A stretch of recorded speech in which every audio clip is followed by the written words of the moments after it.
Welcome in, everybody, to Fantasy Pros. This is the Fantasy Football Podcast. It is me, Joey P, Joe Pisapia, and today we've got a fun treat for you. It's mock draft season. We are open for business. The Draft Wizard is ready to go, and we have got a great guest for you. Mason Dodd from the Fantasy Flock is joining us. D-Bro, Derek Brown, the King of Bros. Pat Fitzmaurice is drafting on location, and all of our listeners from our Discord channel are helping us out as well, because we got a fantastic 12-team PPR mock draft for you. Of course, we're going to be using the Mock Draft Wizard software.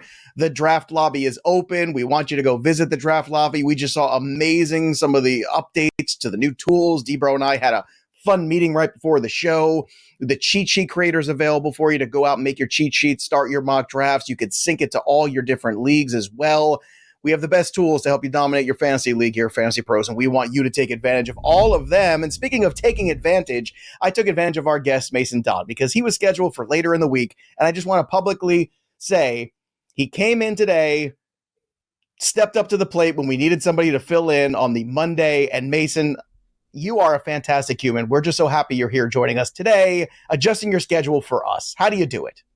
Man, I am excited. It's like a kid on Christmas. I had the countdown 5 days until I got to go on Fantasy Pros. It was December 20th, and they went, you know what? Let's do Christmas today. Of course, I'm going to be jumping up and down, excited to come on. There you go. Christmas always comes early. We love mock drafting. Scott Fishbowl started today. D-Bro, did you get past the first round yet in Scott Fish or what?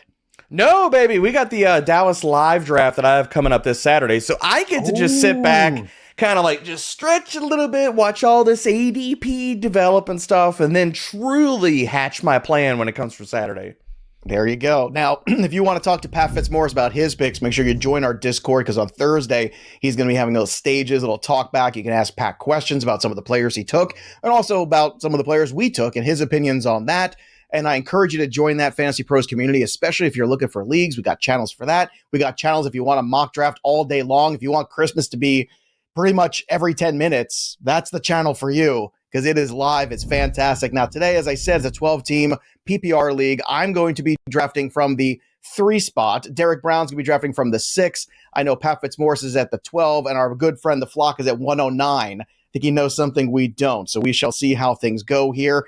Now, Mason, as we kick things off here, I know that you've done a lot of mock drafts for best ball. So this is fun for you to get into a little bit of the PPR redraft kind of feel, because it is post July 4th after all, and this is now time to get real serious about the leagues that matter the most. Oh yeah, I mean, we're in full-on ramp-up mode. I've done probably like 250, 300 drafts already this offseason, but I feel like this is about the time to start taking it real serious. You know, we're about to start getting training camp news, the whole 9 yards. So I'm super excited. Yeah, as am I. I've been running mock drafts on the Draft Wizard. I'm just sitting there at night and watching TV with my kids, and I'm running mock drafts. I love the emojis too that you could do. You could do the tags on the cheat sheet creators, is my new favorite thing. So there's players you like, you can make a little system of emojis next to their names. So when they pop up on your cheat sheet creator, if there's players that Derek Brown likes, I can put an emoji with a giant beard. So I know to stay away from those players. There's no Joe Pisapia emoji yet. And I say yet because it exists on Discord. I don't know why it's not on the Draft Wizard yet. So I can only assume it's something that the development team is working on. And now it's time to work on the draft. At the very top here, we have one Christian McCaffrey going off the board to Fuzzy, and then Justin Jefferson going next, which means it comes to me. And you know how I am, Derek Brown. You know I can't get enough of the wide receivers. So I'm going to go ahead and select Jamar Chase here with my first pick. We have some great people joining us. Chris is in the draft. Piggy's in the chat. We've got Sweet Prince. We've got B12. We've got, of course, the Flock. Eli Manning is Michael Phelps, which Hall of Famer Eli Manning I just saw at the Wax Museum with my kids on Friday. Derek Brown, I sent pictures to him. He loves it. DZQ is at the 111, and Pat, again, turning up the bottom of the draft. So Jamar Chase off the board for me. This is why I love the 3 spot, because I'm pretty much guaranteed to get JJ or Jamar Chase, and I'm happy either way. Chris is up next. D-Bro, as you're sitting here in the 1-6 spot, I know it's tough to predict the future, but what are you looking for to come off the board that you're hoping falls to you at the 106 pick? Well, you played right in my hands, Joe. So when I was getting ready for this mock, I took the Draft Wizard, and you can set positional values. So I just cranked up wide receiver all the way at the top so I could get a very Joe-heavy type of wide receivers kicked up to 11 draft. So I was practicing, my man. For me right here, it comes down to I'm not letting Bijan fall. There you go. Look, Piggy, I get it. Like, it thinks he's like sniping me here, kind of like him and Fuzzy are going to try to do this entire draft. I see you. Bijan, come on, baby. I'm taking Bijan here. Well, I've already talked so much about how, to me, Bijan's the RB1 this year. I can't wait to get Mason's take on that. Eckler went after Chase, then Ramondre Stevenson's the earliest I've seen Ramondre. Piggy is a crazy man. Love Pigbird. We'll see if that ends up returning value. I love Ramondre, but as the 105, that's a little crazy there. But I'm with you 100% on Bijan Robinson, D-Bro. And again, I think that this is just a great opportunity. Mace, when you're looking at the value of Bijan, of Christian McCaffrey, of Eckler, and these top running backs, is there an order that you have set in your mind? In my mind, I'm going CMC top dog. And then afterwards, I think it's a massive tier between Eckler, Bijan. I mean, I would even throw Saquon, Jonathan Taylor in there, and really up to you. I know a lot of people are actually pushing Nick Chubb up there as well. Yeah, Nick Chubb certainly one that I know I'm excited for, but then again, I'm the president of the Chubb Club, have been for years. Andrew Erickson is applying for secretary status, though. He's really starting to tick up there. Flock is on the board with 5 seconds left, so go ahead, Mace, make your pick here. If you need me to pause the draft, I will. But Cooper Kupp, let's talk about it. So after you had Bijan Robinson go off the board to Derek Brown, Travis Kelce goes at 107, then Saquon Barkley 108. Let's talk about Cooper Kupp. So obviously, this is a guy who was being drafted as a top 3 pick last year. Now you're getting a slight discount based on the injuries. Do you have faith that he and Matthew Stafford can stay healthy and put it all together for another run in 23? Yeah, I mean, back-to-back seasons, wide receiver 1 from a points per game perspective. Obviously, you have to assume a natural risk just based off what happened last year. And if you look at Las Vegas win totals, they actually have the Los Angeles Rams only at 6.5 wins, which is a little concerning.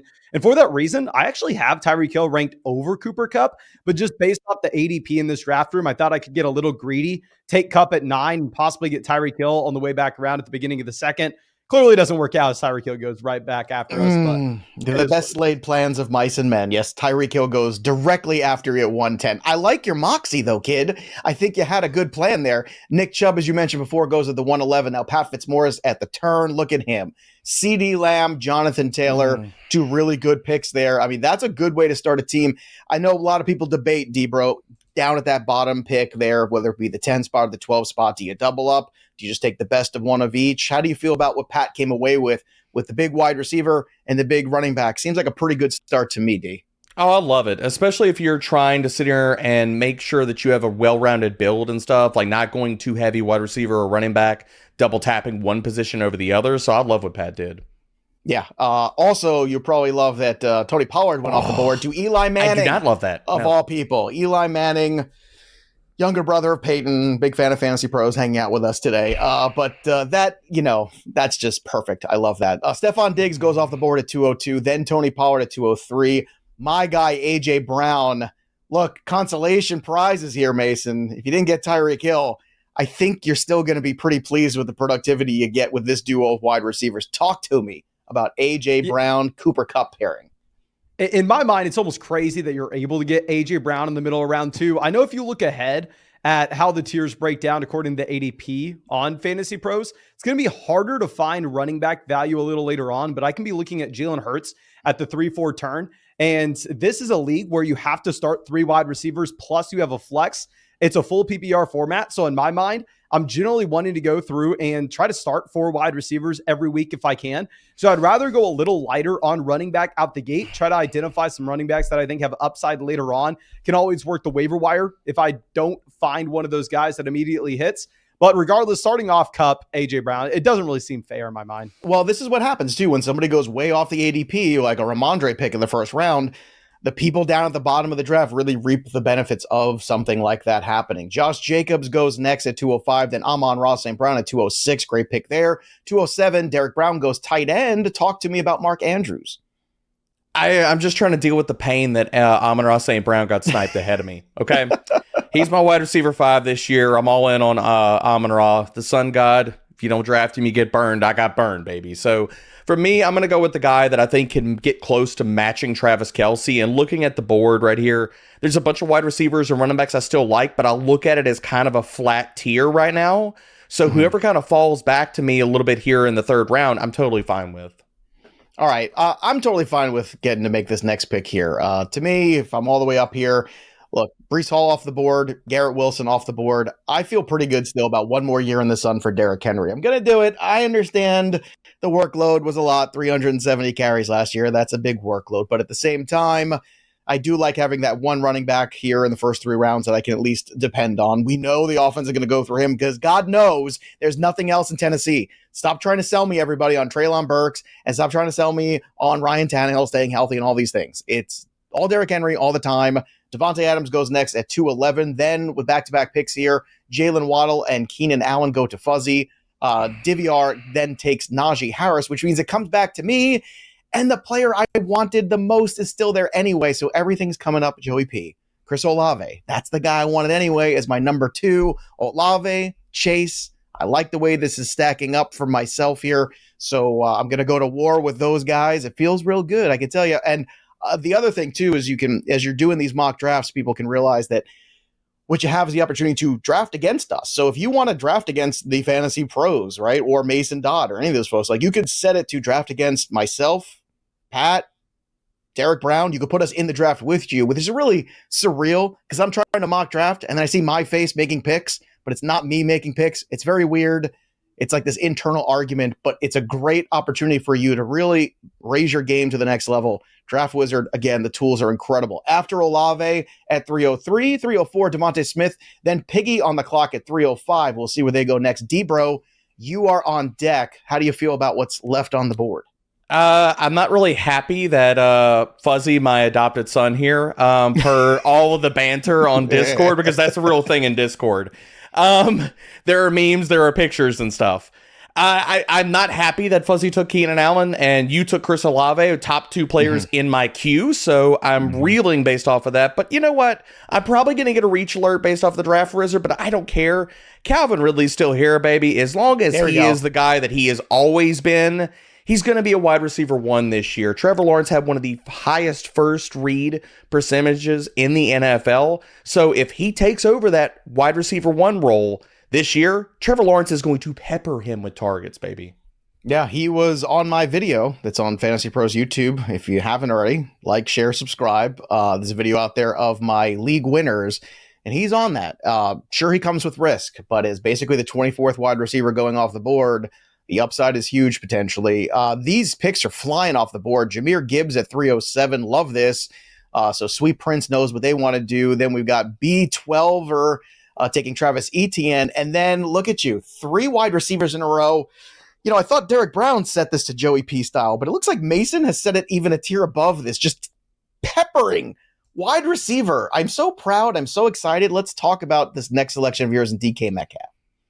Yeah, I mean, it's all about the format that you're playing in, right? So if it's going to be a non-PPR league, then at that point, running backs are going to be more advantageous to have in the flex spot in comparison to wide receiver. But in a full PPR format, on average, you're going to want that wide receiver in your flex spot. Going back to what we were talking about, where you have to start 3 wide receivers in this format in particular, I'm seeing a flat tier at running back as well as at quarterback. I think Metcalf's maybe the last tier wide receiver here. Trust me, I'd have been really happy to get Olave, Smith, or Higgins making it to us.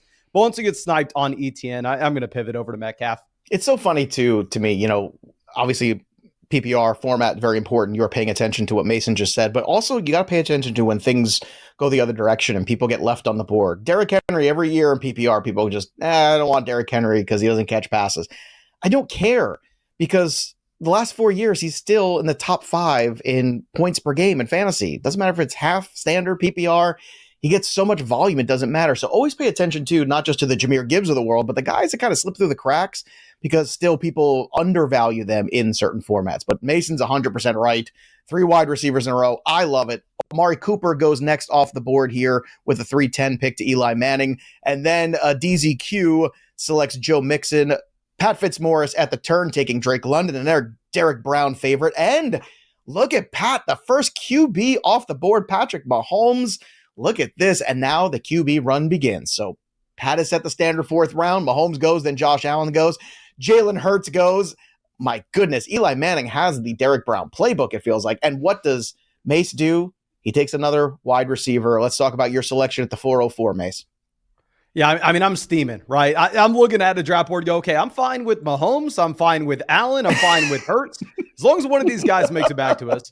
And then there were only 3 teams between my selections. I was like, all right, we'll get one of these guys. We'll stack up Jalen Hurts, AJ Brown, and all 3 of them go. So it's sad boy hours over here. We are going to make a panic selection of Deebo Samuel 404, just continuing to stack on wide receivers that I think have upside, obviously not guaranteed, but upside to be top 10 options at the position. And yeah, we can start all 4 of these guys every single week in this format in particular. If you were only starting 2 wide receivers and 1 flex, then obviously you're going to be forced to go a lot more balanced out the gate. But if this is the format that you're playing, and I'm completely fine taking 4 wide receivers in a row if you perceive that to be the value. Yeah, absolutely. And certainly the 4th round was a lot about some of these quarterbacks going off the board here, which you're seeing that trend where a lot of people are willing to now in that 4th round basically start to peel off that elite tier of quarterback. We're going to hit a pause here because I want to get some of the other picks here because after you selected Deebo, who I got to tell you, like that's the one guy for me. That's a tough one, but he's not your wide receiver 2. He's not your wide receiver 3. He is your flex guy practically. So, I mean, at this point, what do you got to lose? TJ Hawkinson at 405, then Lamar Jackson at 406. Derek Brown, you made a fun selection at 407. Another guy that was left on the board, I think, just a little too long, and you scooped him up. Let's talk about Aaron Jones and what he could do in the Packers offense without Aaron Rodgers. Aaron Jones is dropping in drafts, and I really don't understand it. I think that none of his efficiency metrics showed a drop-off. I'm still looking at, like you're talking about Derrick Henry, Joe. I think Aaron Jones still has another RB1 season left in him. So he falls to the 4th and 5th round in multiple different formats. And I'm willing to gobble him up at that point because all we're doing is getting the Jordan Love discount here. And he's a little bit older, but I still think the efficiency shows that he's not falling off the table. So I was debating him versus going another wide receiver. Now, Pigbird made me kind of maybe regret my decision a little bit. I was hoping maybe Jerry Jeudy came back to me, but yeah, Pig being the pig, he's got him before he came back to me. But still feel good about some wide receiver options that are left out there, though. Well, I can tell you Jerry Jeudy wasn't making it back to you between me and Piggy. Piggy took it before I could get him, and then Chris Godwin went next. Before I make my next pick, I want to remind everybody, too, look, there's more ways to get involved here, and if you want to put some of this mock draft knowledge to use to win some real money, then go do it over on DraftKings because they've got a fantastic $10 million out there in guaranteed cash prizes. So join the DraftKings Best Ball Contest today and get your first entry back in DraftKings dollars as soon as the draft is finished. You enter DraftKings Best Ball Millionaire Contest, snake draft your team for the season, and each week you'll automatically rack up points for all your top scorers, just like a regular best ball format. No ads, drops, trades, nobody annoying in the league, all that stuff. It's just you and your team against the masses, and the winner is going to take home $1 million in a top prize. So head over to DraftKings app and sign up. Use that promo code FantasyPros. One word, FantasyPros. That's important when you sign up for the DraftKings big time best ball contest here. $10 million best ball tournament is out there. We want you to win. So go check that out and you get your first entry back in DraftKings dollars. So the code is FantasyPros. It's only at DraftKings. Go check it out. Now I'm going to check out my next pick, and I'm looking at the insights available right now on the Draft Wizard. It's telling me who's got quarterbacks, who doesn't right now. And because I have Jamar Chase, and because I continue to go on this narrative I'm building all summer and all these videos I'm doing on the YouTube channel about Joe Burrow and Jamar Chase being on the precipice of a special season, gosh darn it, I want to put those two guys together. I want them to be happy together. I want them to just continue to recreate the magic of their youth on the NFL level. Nothing will make me happier, so I'm going to go ahead and select Joe Burrow here. Justin Fields still on the board. Yes, I could wait. Maybe one of these two quarterbacks make it back to me, but I just don't see anybody that moves the needle for me. And again, this is why you have the cheat sheet creator too, so you can know where you have these guys. And now, I got the slight reach emoji. Sometimes it likes to give me a face, but again, we're talking about building a team right now. Every single week, productivity. I've got that stack between Joe Burrow and Jamar Chase. It's not something I'm always looking for, but when I can combine a top quarterback and a top wide receiver together, that's something I think worth investing in. Mason, how do you feel about that? Some people talk about they like doing it, they don't do it. To me, it's always about doing it with elite pairings. It's not just about any old pairings. How do you feel about putting a wide receiver and a quarterback together on the same fantasy team? I think it's almost something you have to do now because, I mean, how I approach every single league, every single draft is you are most likely going to lose, right? There are 11 losers. There are 1 winner. So you have to make decisions as if your early round picks are massive hits. Like in reality, yes, it's possible if Jamar Chase doesn't pan out, you can still win this league, but most likely that's not happening. If you're going to win this league and beat the 11 other owners, Jamar Chase has to be a massive success. And if Jamar Chase is a massive success, then that means Burrow's most likely as well. So I really like parlaying and correlating your individual bets together. That way you only have to get a few things right, like the Cincinnati Bengals passing offense being better than expected. And if you get those few things right, it can just domino down the rest of your roster. And that's how you be the top team in the 12-team league. It's really interesting. You started out so negative with there's 11 losers in there. My heart just sank out of my body. And then you saved it for me at the end. Some really good logic. That's why everybody should subscribe to the Fantasy Flock over on YouTube. Mason Dodd is doing a mock draft every single day. He's doing something every single day for you. He does fantastic content. He's a good dude. Go check him out. Go subscribe if you don't. I'm sure you do already, but please go check out the Fantasy Flock Network. They also do Dynasty content too, which I know Mason's done with. He's ready to move on to the redraft. J.K. Dobbins goes after my Joe Burrow selection at 411. Then at 412, Cam Akers, another great value there. Tyler Lockett at 501. Justin Herbert at 502. Then I selected George Kittle at 503. Just don't love the wide receivers on the board there. I like some other guys later. I feel I can outperform their ADP. So I'm going to try to take a little advantage there and take George Kittle. I figure whoever's playing quarterback, I don't know who it's going to be. And don't pretend like you do either, because none of us know right now, as of July the 10th, who the week 1 starter is going to be for the San Francisco 49ers. But regardless, George Kittle is going to be a big part of that game plan. Miles Sanders goes next at 504, then Darren Waller at 505. Christian Watson, that was the only guy I was really contemplating, and you took him from me, Derek Brown. Good on you. How do you feel about yourself now after you did that to me? I'm feeling great, baby. Look, we're talking about, Mason's talking about stacking. You can also invest in really good offenses or offenses you think are going to be underrated. And I think the Packers offense is being underrated a little bit. And this is not me trying to prop up Jordan Love, but who do I think this offense is going to run through? I think it's going to be Aaron Jones. I think it's going to be Christian Watson. And we know time and time again, how many years do we have to see this over and over? Second and third year wide receivers are fantastic bets to make. Everybody knows Watson is my guy. And look, I've already got my top 2 running backs. I got Bijan and Aaron Jones. Now it's time to backfill wide receivers, considering I already have Mark Andrews too. I get Watson as my wide receiver too. Let's go. He's feeling good about himself. Let's see if that trend continues. Sweet Prince, right after Christian Watson goes off the board, selects Deontay Johnson, which, I can't believe it. After having to hear you and Erickson the last 2 weeks on the Slack chat talking about Deontay Johnson, you didn't take Deontay Johnson, but more. I thought he was going to fall back. I'll throw that out there. He went right after you. You're drafting against our listeners on Discord. These people are very smart. Smart people join the Discord, fantasypros.com/chat. It's free. Again, the premium people get more access to more channels. So keep that in mind. Go check it out. It's free. After Deontay Johnson, DJ Moore. Then finally, he breaks down and takes a running back, Kenneth Walker III. Let's talk about it here, Mr. Flock. How do you feel about this selection? Very lucky, to be honest. Once I see Cam Akers, J.K. Dobbins, Miles Sanders going at the 4-5 turn, I'm like, oh crap, it looks like I am not going to get a running back making it back to us. So yeah, just very, very lucky that Kenneth Walker makes it to us at the end of the 5th round. Sometimes it's better to be lucky than good. All right, after Kenneth Walker III, then you've got, who's next after that? It keeps jumping on me. Oh, it's Terry McLaurin, then Brandon Ayuk at 5'11", to DZQ. Look at Pat. Pat's showing you, he's not afraid. DeAndre Hopkins is going to be somewhere, and wherever he is, he's going to be on Pat Fitzmaurice's team. Michael Pittman he selects next too.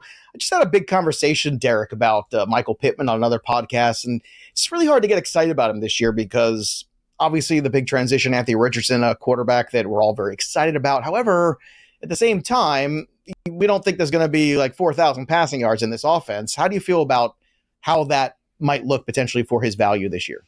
I'm off of Pittman. I've got him buried in my ranks. The problem with Pittman has nothing to do with skill or talent. It has everything to do with passing volume. Even the most glorious narratives of Anthony Richardson passing, I don't think equates, or his fantasy value equates to a lot of passing volume. So Pittman, it's really hard to build a good case outside of, even if he gets that 26% target share, getting above 110 targets and really vaulting his ceiling above like a wide receiver 3. So for me, if I'm looking and shooting for upside in these middle parts of these drafts, these wide receivers, where I look at, there's a long tier of wide receiver 3-ish types, I want to be baking in a little bit of upside, and I just don't see that for Pittman. All right, let's see what else has been on the board for the rest of our folks here.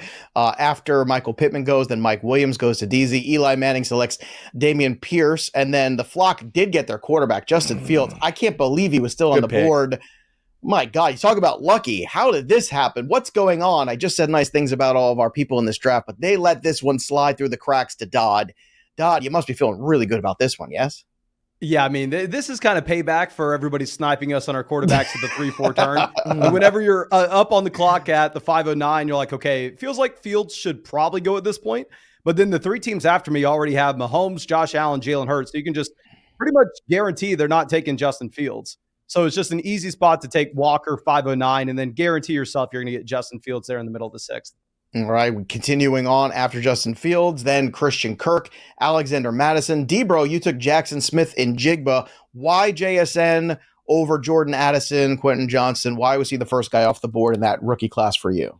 Well, first of all, I have to get back to the fact that Dodd's so happy about getting Fields here. I'm not feeling too happy. You sniped him for me, man. Like, well, I had him top of the key. I know, but anyway. Look, I was hoping Mason was still going to lean into some other positions here, but of course, being the sharp man that he is, he did not. I'm going with JSN here. Again, we just talked about shooting for upside. Pittman, I don't think has it. JSN does. He's going in this wide receiver 3 range, and for him to be a wide receiver 2 or higher this year, what are we talking about? Okay, to be a wide receiver 2, we just have to believe that he is the guy that his talent profile suggests that he is. He is going to earn targets at a high level from the word go in his rookie season, which, considering what we've seen out of rookie wide receivers over the past few years, is not crazy to assume. As well as if Tyler Lockett or DK miss any kind of time, you're talking about that floor and ceiling are raised, man. If one of them goes down and misses substantial time this year, and I'm not trying to forecast injuries upon anybody right now, or Lockett takes a step back, JSN could be a wide receiver 2, hell, a wide receiver 1 in his rookie season. All right. Interesting take there from Derek Brown on JSN. Everyone knows I'm still buying Tyler Lockett everywhere. James Conner goes next, then Dallas Goedert. After that, I select Jahan Dotson, second-year wide receiver. We'll see what Sam Howell is made of. We'll see if he has anything to offer here in this new offensive coordinator situation. Kyle Pitts then goes Rachaad White, then Jordan Addison, Marquise Hollywood Brown. Again, this is that tricky time in the draft. It's whether you want to swing for the fences here with the guy who says he's healthy or the guy that I know is healthy who might have a crowded backfield. I'm going to take the healthy guy that I know is healthy. I know Javonte Williams says he's going to be ready for the start of the season. I still got bad feelings about that. So in July, I'm going to take Isaiah Pacheco. I still feel pretty good about this. I need another running back here that I believe in a good offense. I know Jerick McKinnon came back. He's another year older. I'm not worried about Clyde Edwards-Helaire. It looked like Pacheco was that dude, and that offense is going to be great again. I did take Jahan Dotson over Marquise Brown and Addison. It was a long conversation between him and Addison. Derek Brown, you think I made the wrong decision there? I don't think you made the wrong decision if you're shooting for upside at the running back position, because really what you're hoping for is that Pacheco he's the new Damian Harris. He's the new Jamal Williams. He's the new guy that's going to get 14 touchdowns because he's in the Chiefs offense. Right. So if you're shooting for the upside at the running back position, I don't hate the shot there. And after I shot that shot, Trevor Lawrence goes next at 704. Good value. Dalvin Cook at 705. That was the other guy I was contemplating. But again, it's like you want to take the older running back that people are discarding or the younger guy in the great offense. When Dalvin Cook eventually signs, that'll be an interesting situation to then really talk about. And look at you. Look at you. Getting your cake and eating it too. Derek Brown not only got JSN, but also got Quentin Johnston as well. So you're building a fun dynasty team here, D-Bro. I'm building a fun stretch run steamroller team, baby. Stretch run steamroller. So while you're sitting here, the stretch run steamrollers. I like that. Mason, you like that? I think that's a good one. Mason, I love it. Mason's not feeling it. Mason's not feeling it. It's okay. It's okay. It's okay. If you don't like it, don't laugh at Joe's jokes. Okay, I make it a point on this show not to. Joke. You made the joke. It's your joke. Own it. Anyway, Quentin Johnston, talk about it. Go ahead, D-Bro. Talk about Quentin Johnston. Let's go. Oh, man. Okay, fine. A QJ, it comes down to its talent and upside, baby. And we talk about offensive ecosystems. The Chargers can lead the league in passing attempts this year. So why would I not buy into this offense? Again, we talk about contingent upside. I have him as a wide receiver 3 ranked on FantasyPros.com. But again, we're one injury away. And everybody wants to sit here and talk about, Keenan Allen and Mike Williams can't stay healthy. Then why is Quentin Johnston not going higher in drafts? Hey, you don't have to tell me. I like Quentin Johnston more than JSN this year, and you got them both. After you took QJ, Rashad Bateman goes, then Mike Evans goes. Mason, you took DeAndre Swift at 709. Now, obviously, when you're very heavy at wide receiver, you guys are taking some shots here. So how do you feel about taking this shot on DeAndre Swift at this point in the draft at 7-9? Yeah, I honestly thought I was going to be completely off on DeAndre Swift at this point because he's a running back that relies on catching the ball, going to an offense where the quarterback doesn't really check down. And I thought a lot of people were going to be really excited about the landing spot in Philadelphia, but it seems like people kind of understand that it's not as good as it is on paper, So it's definitely a pick that has a lot of downside. There's a reason the Detroit Lions drafted Jahmyr Gibbs at pick 14 and traded away DeAndre Swift. But round 7, I'm drafting for upside. It's going to be a team that leads the NFL in rushing touchdowns. DeAndre Swift can catch the ball. He can be used in the red zone. So fine, taking a swing in round 7 for that upside. Would you consider also putting Rashad Penny on the same roster with Swift? If I get him at a value, I'm not going through and reaching on Rashad Penny just to try to monopolize the backfield, if that makes sense. Because then I'm having to play the game. Okay, who am I starting on a week-to-week basis? How do I project this out? And I'm not good. Typically, one of them's hurt. You gotta does the game for you. I'll let you make your next pick because I know you're on the clock.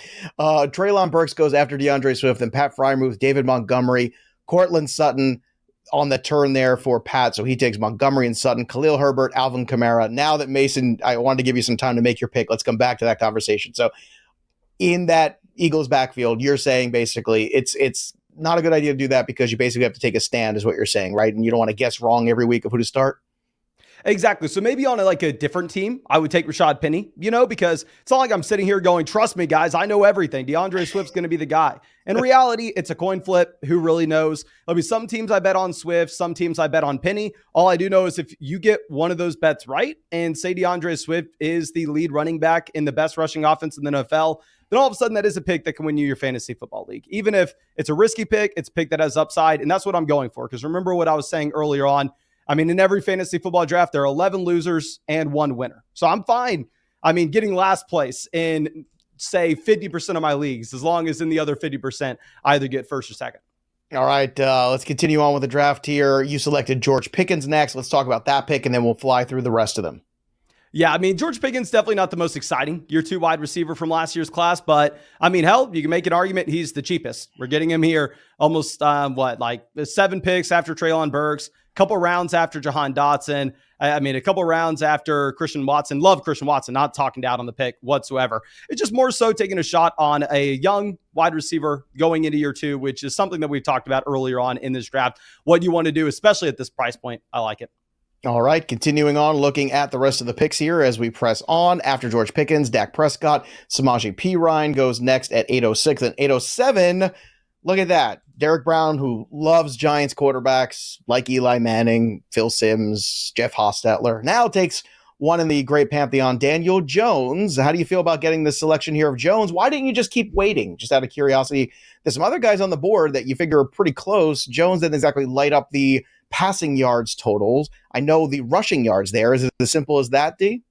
It is. And when you're looking at access to the top 5 ceiling outside of these early rounds, the quarterbacks that are going to be able to do that either have to throw at a top 5, top 10 clip, or they have to have rushing, or maybe we get both. And considering what we saw out of the Giants offense down the stretch last year, they were near top 12 in everything we care about: passing rate, pace, all these different types of things.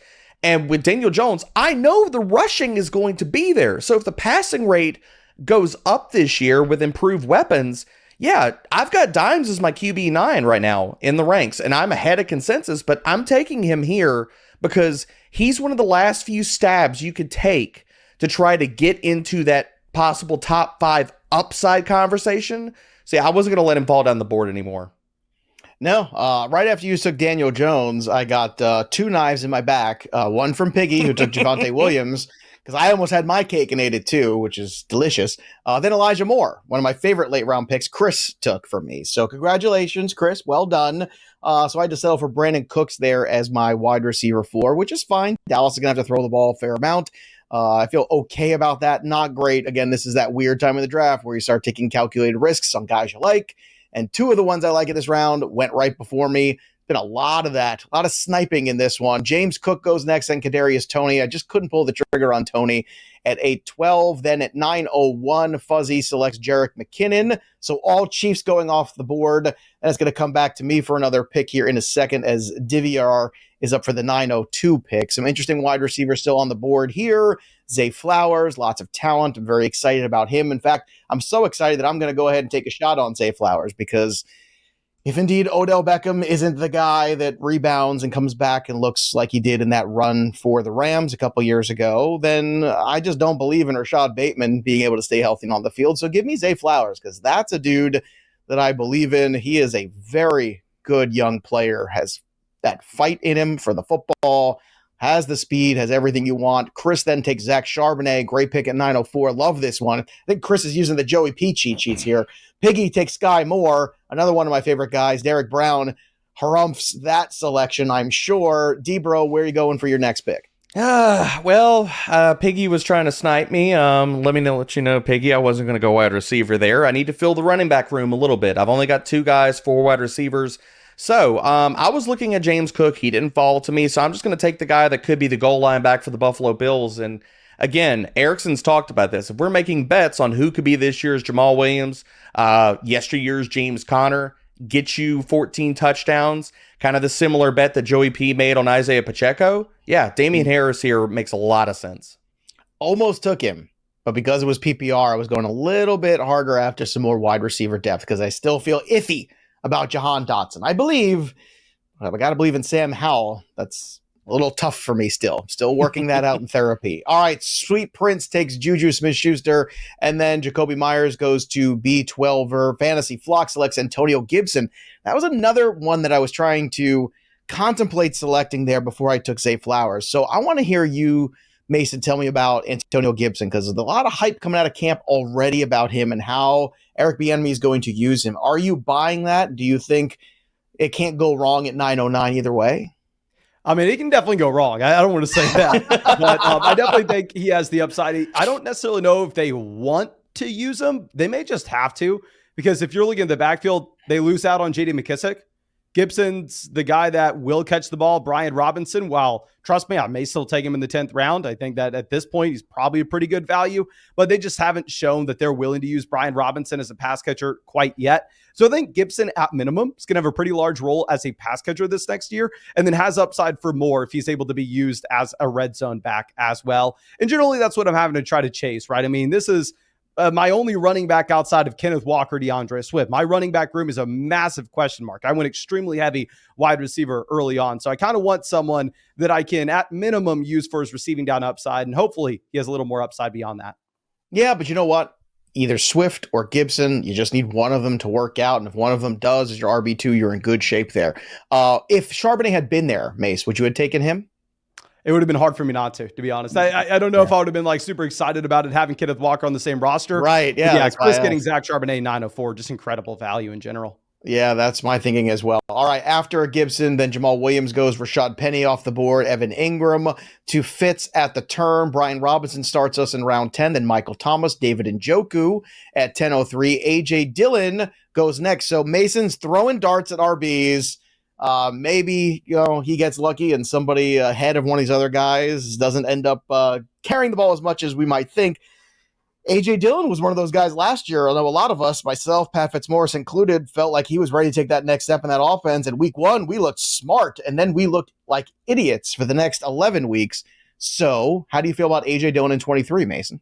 Well, yeah, last year I didn't draft a lot of Dillon, and I'll tell you, after week 1, even week 2 with his usage, I was crapping my pants. I thought I was going to lose so much money. I thought I was going to lose every single league because I was like, oh my gosh, looks like A.J. Dillon's a freaking starter in Green Bay. I don't think he's the starter, but I still think that he is in I mean, pretty much a two-man backfield there with Aaron Jones. And going back to what I was talking about with Antonio Gibson, when I start my draft off with only one running back in Kenneth Walker through the first 6 rounds, later on, I need to be taking guys that I know will see touches on a week-to-week basis just in case I have to start them, but also have upside for more. So if I really need to, I can throw Dylan into my starting lineup. Maybe I'm not too excited about it, but he's not going to give me a 0. And if anything were to occur to Aaron Jones, then all of a sudden AJ Dillon could turn into a league winner.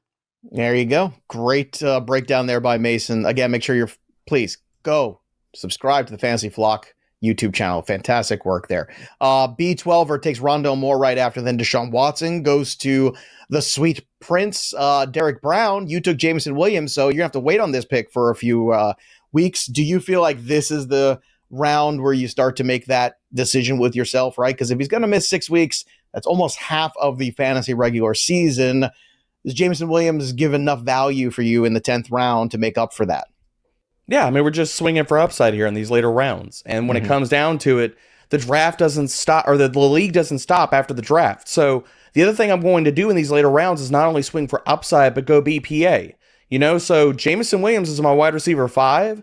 You're also looking at, when you step out of this, like week 5, week 6, he's about to come back and you have this guy like just waiting to explode. If somebody wants to trade for him, or like right now, I only have 3 running backs, then also you're building just depth going by BPA in these later rounds of the draft. So an upside swing, yeah, I'm taking upside swings on JMO the entire draft season. 10:08 Tua Tagovailoa, then Nico Collins at 10:09. I took Kendre Miller at 10:10. Breakdown on that again. Just we all have uncertainty about that situation in New Orleans. Let's see how it works out. Elijah Mitchell, Jeffrey Wilson close out round 10. Then Tyler Boyd, Devon Achane continue round 11. Speaking of upside, at 11:03, I'm going to take another running back that I think eventually is going to figure things out. And yes, I did get reach alerts on both of these last picks. Draft Wizard, cool your emojis on me. I know you're tough on me. I know you're just trying to make me better. But at the same time, I want Roschon Johnson. I think he's still the most talented back in that backfield. So I couldn't get Bijan here and Jamar Chase. I had to make that hard decision. So at least I get some Texas rookie running back on my roster. This makes me happy. I do think over time, he goes past Khalil Herbert. He goes past eventually Deonta Foreman. And eventually it will be the Roschon Johnson story, as Derek Brown's talking about. You got to be drafting for the latter part of the season, not just the first few weeks. Jalen Warren goes next, then Anthony Richardson off the board. So Tua and Richardson, interesting combination there. We always talk about going, and when you take Anthony Richardson, you got to have that safety net quarterback. I don't know if Tua's the safety net guy. I think it's more the Kirk Cousins, Jared Goff because of Tua's concussion issues, but that's a debate for another time. Derek Brown, you stayed on brand. Tank Bigsby at 11:06. How do you feel? I don't feel good, Joe, because the fact of it is that Pig Bird is in this draft, and I was hoping for Anthony Richardson, and I had this long soliloquy about like pairing 2 guys with rushing upside and top 5 access, and then Pig Bird goes, oh no, and snipes me. So yes, I will stay on brand with Tank Bigsby. Again, talking about guys that could be clear handcuffs, that can have standalone roles. The short part of my queue got wiped out right here. I had Anthony Richardson. I had Jalen Warren in there. And after Anthony Richardson went, I was like, oh my gosh, what am I going to do? And so, yes, I'm going with Tank here. I think he has a standalone role, possibly as the goal line thumper for the Jacksonville Jaguars. And what we're talking about is access to really good offenses. ETN misses any time. Tank could be the 3-down guy for that team. If only Derek Brown was using the pick predictor over on the Draft Wizard, maybe he would have seen that coming.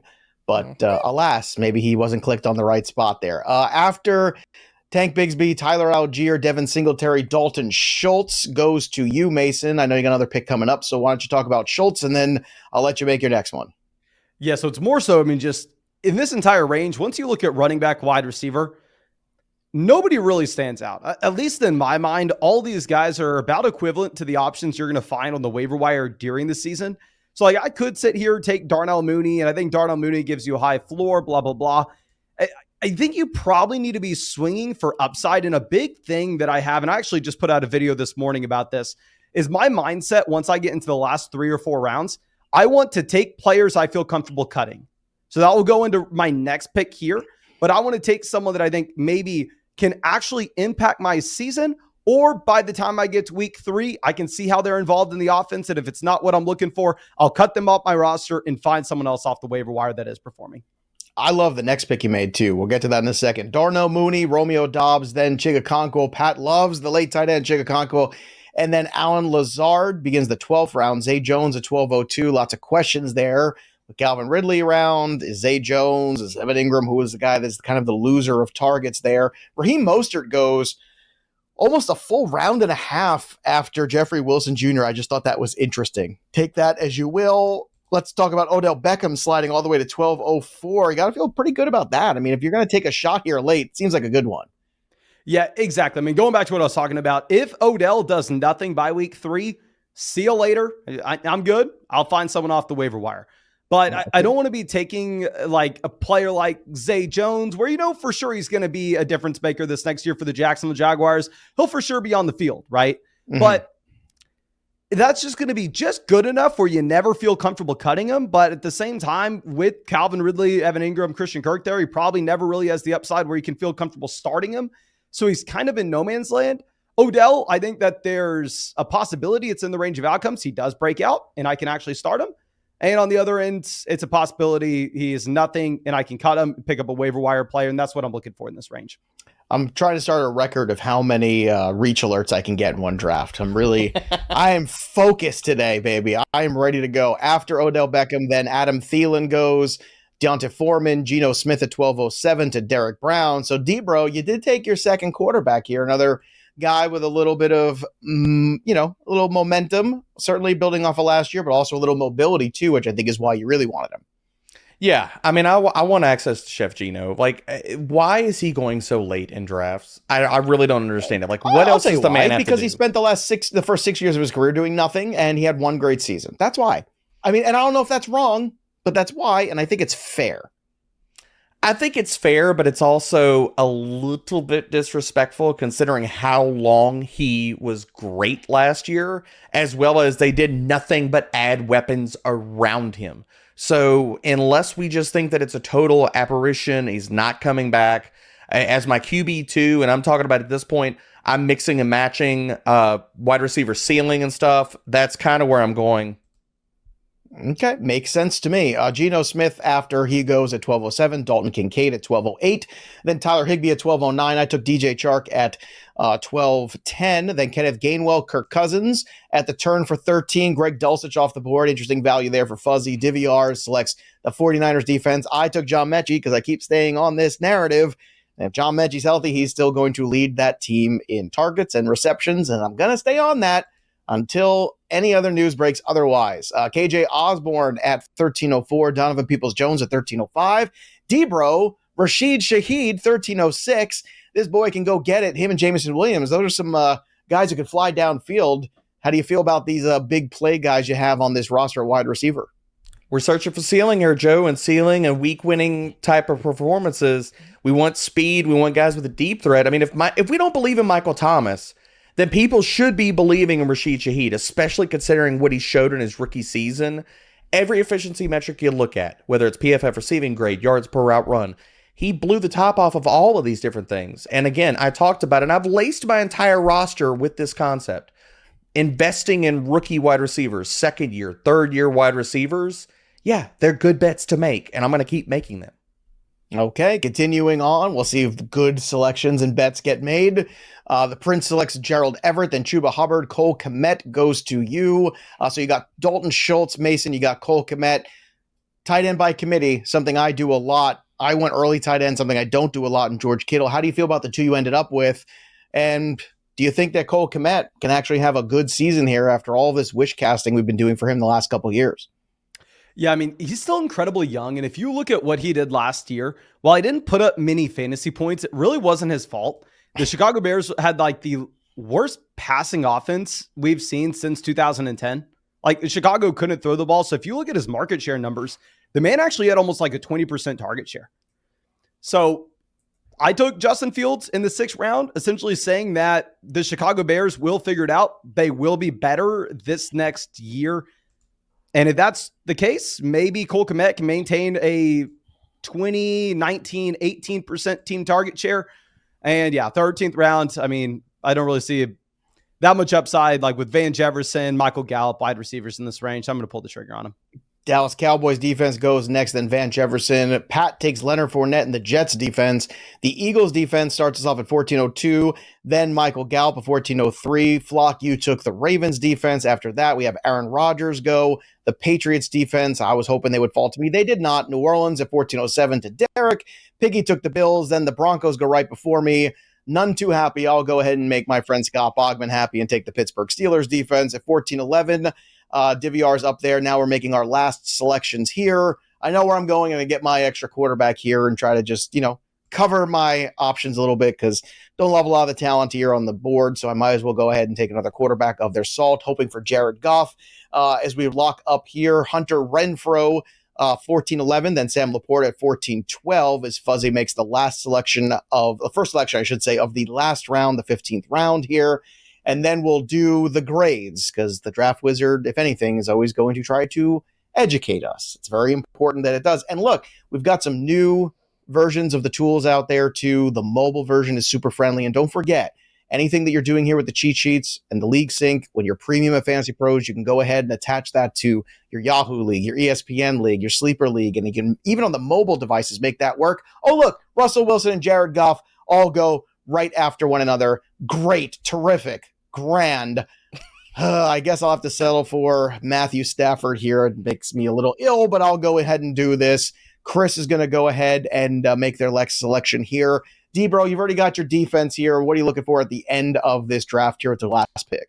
These early drafts, I'm just going to take shots on players. We're looking at training camp stuff, one injury away types, and a lot of times that leads me to the running back position. So Pigbird his ears are probably burning. He's probably going to take one of the guys that I have in my queue right now. He did not. You can have fun with Jonathan Mingo. Not going to go that direction. But one of the guys, again, we're talking about access to really good offenses, and people are leaving him for dead. I'm going to sit here and draft Clyde Edwards-Helaire here because he is one injury away. You got Pacheco, we got McKinnon. One of those guys goes out. He has access to either the early down role or the pass game role. So in a Kansas City Chiefs offense, which we saw last year, CEH started out on fire, baby. Like limited work, sure. He was scoring touchdowns like crazy. So if you would have even paired together the Kansas City backfield last year, guys, and you had CEH to begin the year and Jerick McKinnon to close the year, you were feeling pretty good. So I'm going to draft CEH here.